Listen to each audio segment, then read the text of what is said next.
So as luck would have it, we started this week out getting a new mattress that was too big, and the heater stopped working in the middle of the night, making it too cold. And we bought a new generator that wasn't starting. And what else? Well, you can guess. We're planning to go to Quartzsite next week. So find out how we solve these issues right after this.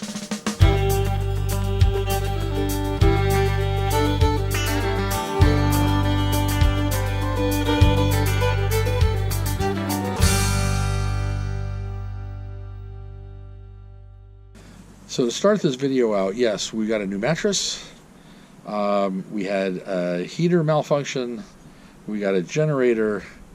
Also, in the last episode, the water pump was making all sorts of a horrible racket, and we are getting ready to pull out of here in a week to go to Quartzsite, and everything seems to be going haywire.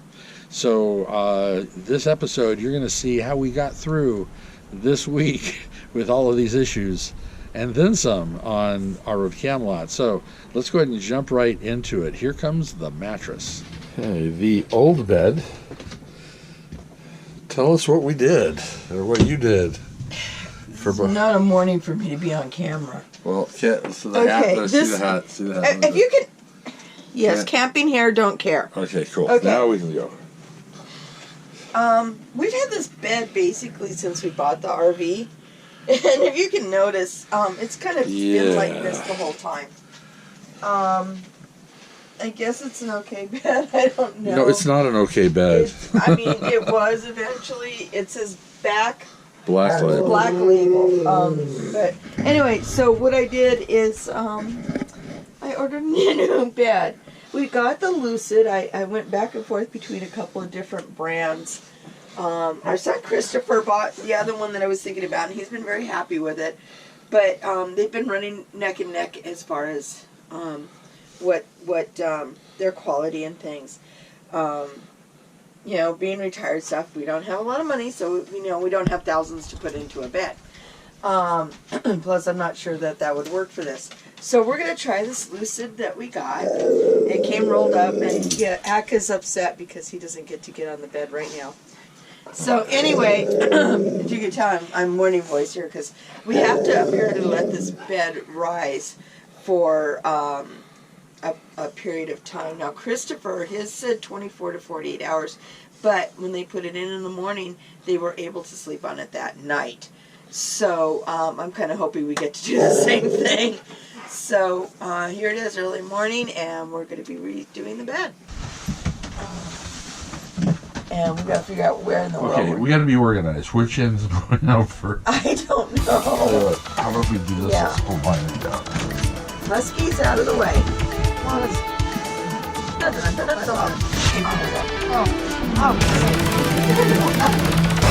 So there's the new bed.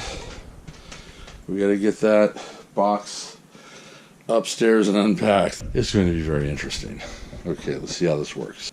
So as I was contemplating pulling out my Leatherman knife to cut this thing open, I rolled it over and found they have a cutter, a Lucid cutter to cut the plastic. Looks like a little open envelope thing. Yeah, it's like an envelope thing, but it's rolling. It's rolling. And it came with a "Do Not Disturb" sign. But I like what it says at the bottom underneath "Do Not Disturb." Netflix in progress. Okay, and on the other side, you can call for room service. Yes, Stephen. Oh, thank you. Okay, this is awesome. I love it. Netflix in progress. I love it. Okay. All right. You may want to record this because I don't know what's going to happen when I cut this thing. Well, first of all, you're going to want to turn it the other way. Which way? Like, it's... Is this... When you realize... How does it unfold? Does it Because, it's folded in half again. This isn't the bed. That's... Okay.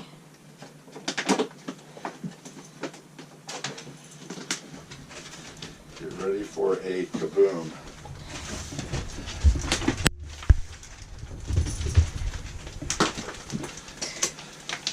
I hope this bed really works, because I cannot imagine once this thing inflates how we're going to get it out of here, ever. It's going to be interesting. Flip that. Can't you flip that towards the head? Oh, I see what it's... Okay.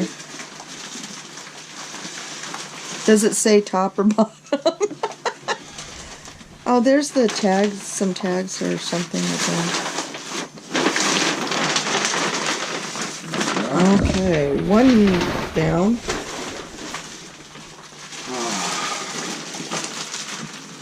No, I'm going to flip it. I think. Yeah, I think this is the right way, but it is what...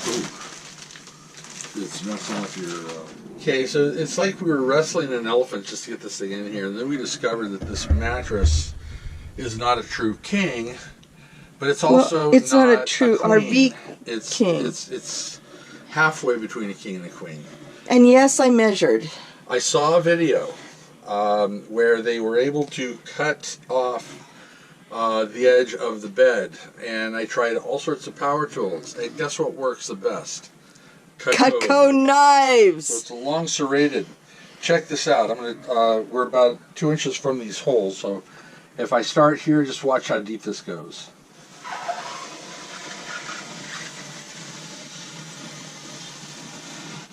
And then you have the husky that's wondering what the heck is going on. Deep cut.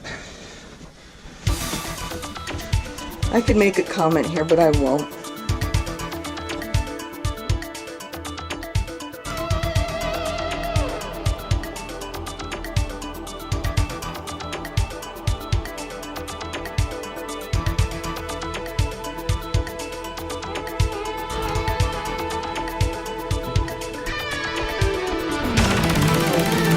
Oh my God, this is...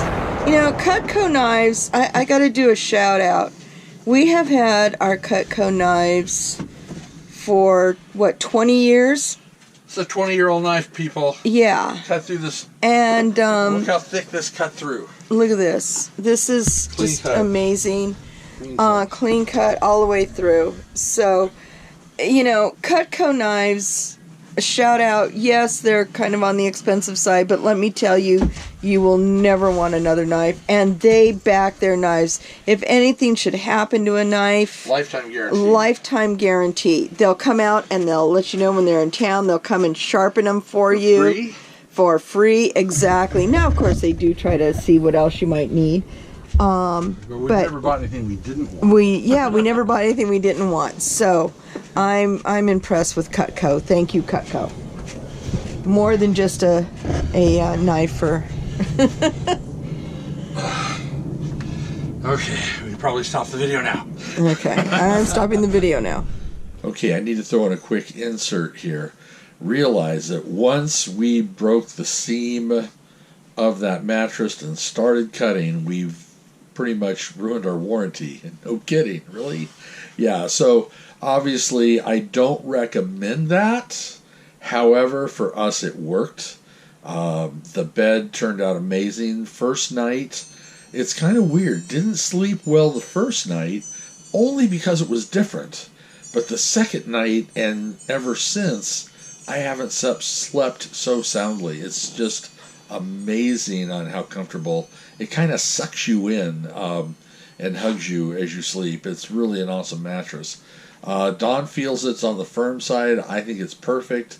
We're probably going to be looking for a pillow top in quartzite, but just to let you know, this bed is absolutely amazing. So I do recommend it, and I don't recommend violating the warranty by cutting a section off. But like I said, for us, we don't plan to get rid of it. We love it. Everything's great. We're good to go. And it's the only way the bed would have fit. So I'm happy with the fact that I did cut it. Just understand that your warranty is going to be no good if you decide to do what we did. Anyways, back to the show. Well, last night, our furnace shut off. Thank goodness we're not in Montana where Chris is, but it still got down to the mid to 35, 34 degrees last night, and it got pretty cold. I was doing some troubleshooting, and what was happening is the blower was blowing, The igniter wasn't igniting. There was no clicking. I thought we might have been out of propane, but I went through the steps of checking propane. The stove was lighting fine. It looked like it was lighting at the right level of flame on the stove. I know we're low on propane, but we're not out. So I started doing some other checking around, and I finally came around outside here, and I pulled the heater panel off. So after I pulled this panel off, I saw this reset button right here.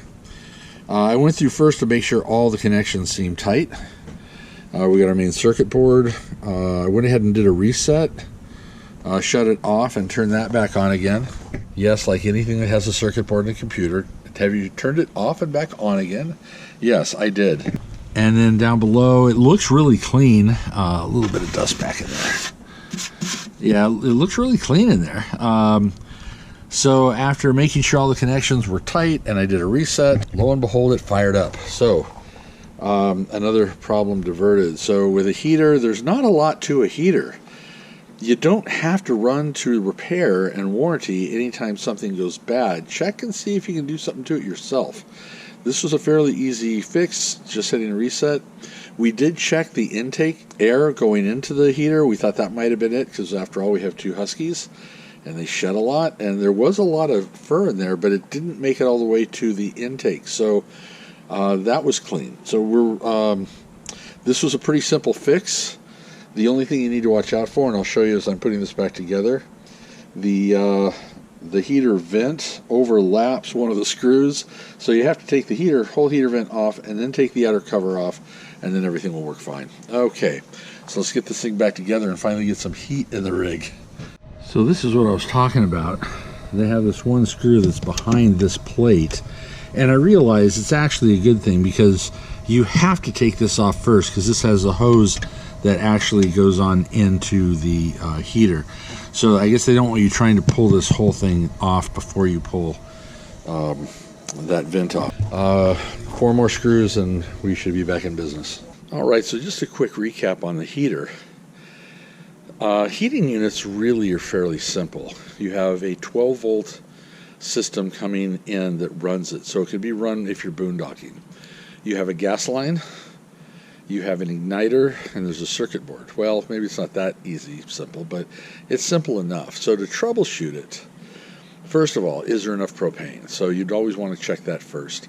The other thing with the propane is, could a propane line get clogged? Well, or just not enough pressure. So you might have flame, but if the flame in your stove doesn't show to be strong enough, it might not be strong enough to push it all the way to your heater. If your battery is low, and you're running off a battery and not shore power. Now, we're on shore power, so I knew that was not an issue. So if your battery is running low, your igniter won't ignite. So that's the second thing you might want to check. Fuses. Is the blower not working at all? Is nothing happening when you go to turn it on? Your rig should have a 12-volt fuse for your heating unit, and check to make sure that's bad. In fact, that was the first thing I checked out, and I replaced it just for good measure. But I realized the blower was blowing, so it could not have been the fuse. What else is there? So as you're going through the system, your air ducts. A lot of times if your air duct gets clogged, it will not allow airflow, and therefore your heater will not fire up. So as your heater tries to fire up, the blower will start. If it's not getting enough air, if it's not getting enough power, if it's not getting enough juice, if it's not getting enough gas, it will automatically shut down as a safety precaution. So if it tries to start and immediately shuts off, it's just protecting you from your rig catching on fire from propane and an explosion and a fiery death. No, I shouldn't say that. That's not nice. But yeah, it's protecting you. So now what it came down to for me is taking the panel off, checking all the connections. After all, when you're driving, it's like a 5.0 earthquake going on in that rig the whole time you're on the road. So a wire could have come loose. So I checked all the connections. They all seem tight. And I noticed there's a reset button on the unit itself. And basically what happened, even though the fuse didn't blow, the reset button kicked off. It's like a little circuit built directly into the heater. and it's to protect the circuit board. So there might have been some sort of a surge, something that caused that to shut off to protect the circuit board. And even though the blower was still blowing, there was no regulation, no the little heat sensor that goes to the circuit board to determine the temperature of your furnace. None of that was working. So it would blow a little bit. It was cold.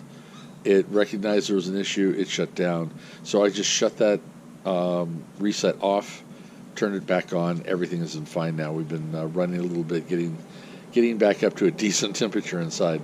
So with that being done, we are going to go to another project.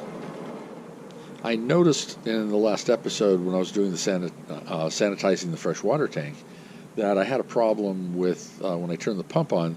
The pump was making all sorts of noise, and it just dawned on me as I was fixing a leak. What basically happened was I did not put all the area back together again the way it's supposed to be around the pump, and that basically caused it to rattle and make all sorts of noise. So we're in the undercarriage, and notice these screws are really loose. That's what I was hearing. Let me pull this out for a second. Now our pump is down here, and it is actually fine, but it was banging against this wall. The leak, check, yeah, still dry, everything's dry, nice. The leak was coming from up there where the drain is from the shower, and what I discovered is there was some putty when they repaired this way back in Michigan. They just used a putty, and the putty started cracking and dissolving in the hot water. They use a water-soluble putty. Go figure. So I'll show you up above. I used a little bit of Flex Shot. I cleaned out the putty, used Flex Shot around the drain, and that basically did the trick. So to see the inside of the process for the shower, if we take a look at the shower drain, you have the little silver insert, then you have that little rubber gasket, and then you have the plastic shower floor. Well, between that gasket and the shower floor, well, it's not really a gasket, it's actually the drain pipe, there was this gray water-soluble stuff. You can kind of see it if you look close enough. I use Clear Flex Shot. Clear Flex Shot is awesome. Basically, once I cleaned the whole area, I put a bead around it, cleaned it off, smoothed it out even with my finger as long as it was still in that wet, soft mode. Washed my hands off to get all the stuff off, and then let it sit for 24 hours to fully cure. So now what needs to happen is I need to put this panel back on. But if you notice, well, you're not going to notice, but the screw holes have stripped out a little bit. On this side we're okay, but I'm still going to go ahead and fix those. But on this side they've widened out. So the trick is to stick a couple of toothpicks in there before I screw the board back on, and the toothpicks will tighten it up. If it comes loose, I'll use toothpicks again, but probably throw glue in there with the toothpicks. I just don't have any glue handy at the moment to throw in there. Okay, so I went ahead and got that back in. I'm going to call Dawn and have her turn the water pump on. Okay, so I'm going to shut the water off and then have her turn the pump on. Okay, pump's on. Okay, so the pump's on. Go ahead and run some water down one of the sinks or something. Oh, perfect. I was just washing your cup out. Good. You don't hear the banging like you heard before, right? Nope. Good. All right, that's fixed. All right, you go ahead and shut that down, and I'll shut the pump off. I'll turn the water back on. All right, another one fixed. So we once again just constant maintenance. Get the water back on here.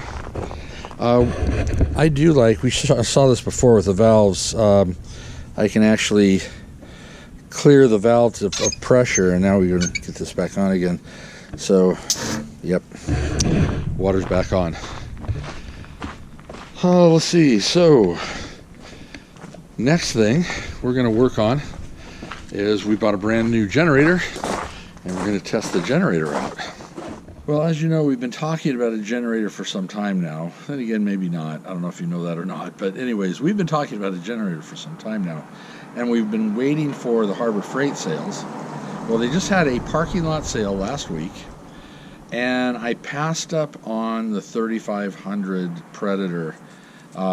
It was a great deal on it, $699, because I have a thought in mind. First of all, the Predator 3500, when it is fully loaded, gassed up and everything, is over 100 pounds. I'm not sure where I'm going to store that thing. It's awfully big. So, and I'm thinking Dawn and I need to be able to move it. At Quartzsite, all we are going to really need to worry about is keeping our batteries charged. So, we started out by buying the 2000 watt Predator. Now, before we leave here in May, we're going to buy a second Predator and the connection kit. So we would actually be able to have the capacity of running the equivalent to a 4,000 watt generator.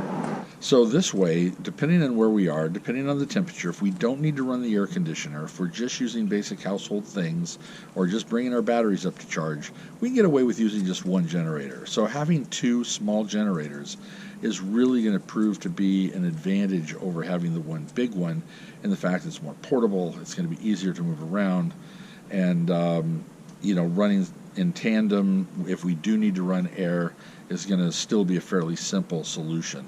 That is the Predator 2000 watt inverter generator. It comes shipped with no oil and no gas. I did, however, think to buy a quart of motor oil as well as 2 gallons of gas. We got a new gas can, so we're going to go ahead and put the oil and the gas in and see what we can do. So what I discovered, I did not realize this, but those of you who have generators probably already know this, that I need to use a fuel stabilizer in the fuel. Either put it in before I add, but I also found out I can add it to the fuel itself. So I need to go out and pick up fuel stabilizer, and then we'll come back and finish the process. So off to the store to get some stabilizer. We got back from AutoZone, so I picked up a few things. I have my fuel stabilizer, Stabil. Treats up to 20 gallons, and it says it'll keep fuel fresh for up to 2 years. So that's going to go in my gas. I needed some better system for putting oil in this thing, and I picked up this little tiny funnel, but I think what's going to work better, Bed Bath & Beyond, a flavor injector. It's basically a large syringe. I think this is going to work better because that area where the oil goes is very small. It's not going to take a lot of oil, and I'm afraid I'm going to go overboard and wind up spilling all over the place. So I'm hoping this will do the trick. So let's go ahead and get some oil in the generator and treat the gas, get the gas in there, and fire this thing up. Alright, so as far as the setup goes,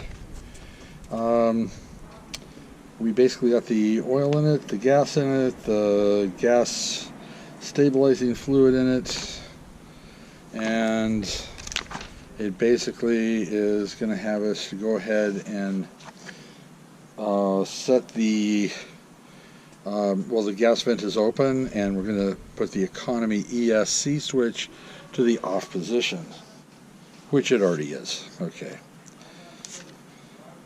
Combination switch to the start position.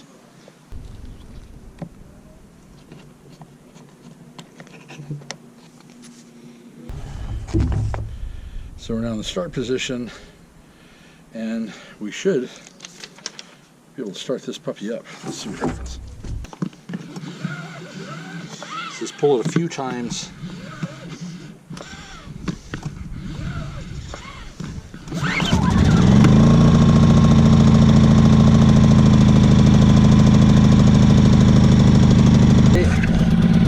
So it basically says to run this for 5 minutes. It's smoking pretty good. That's kind of weird.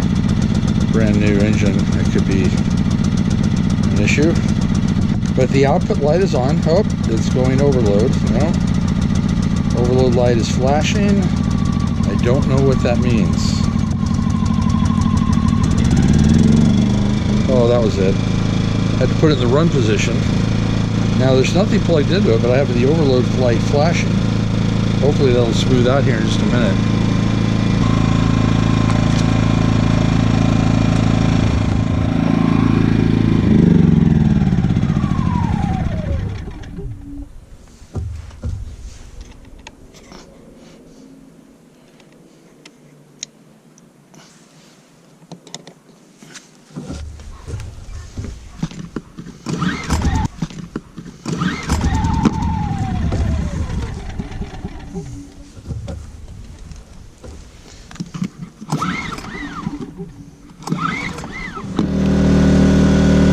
So I think I discovered the problem. Did not have enough oil in it.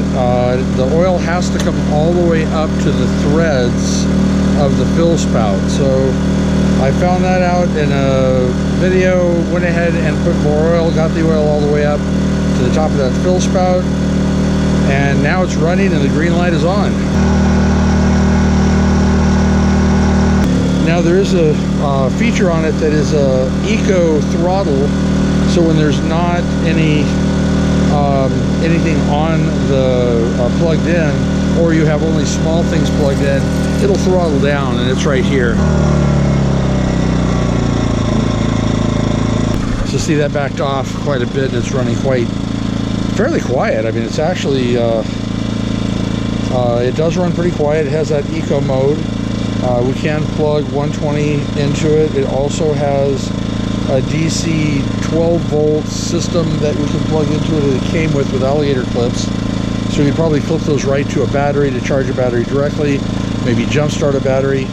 But it's running really well. I'm really happy with this part of it so far. Let me go find something to plug into it and see what happens. A couple other features I like about this one is it actually has a gas gauge. It's pretty accurate. We got a gas gauge happening.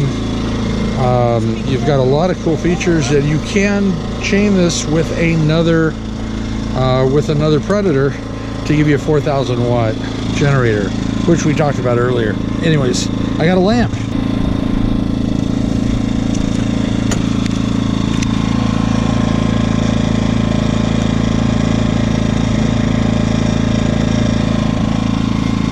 All right.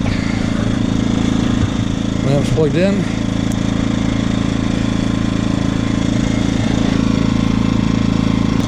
We have electricity. It's kind of exciting, sort of like in the movie Castaway when he invents fire. I invented electricity.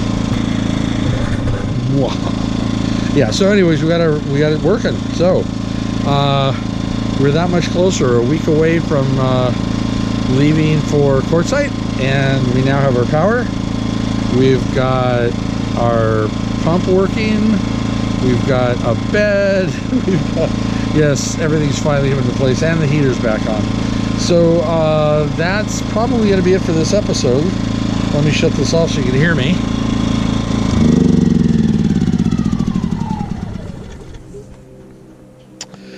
There we go. So if you like this episode, go ahead and give it a thumbs up. Don't forget to subscribe, though. Would love to see you guys subscribe to us.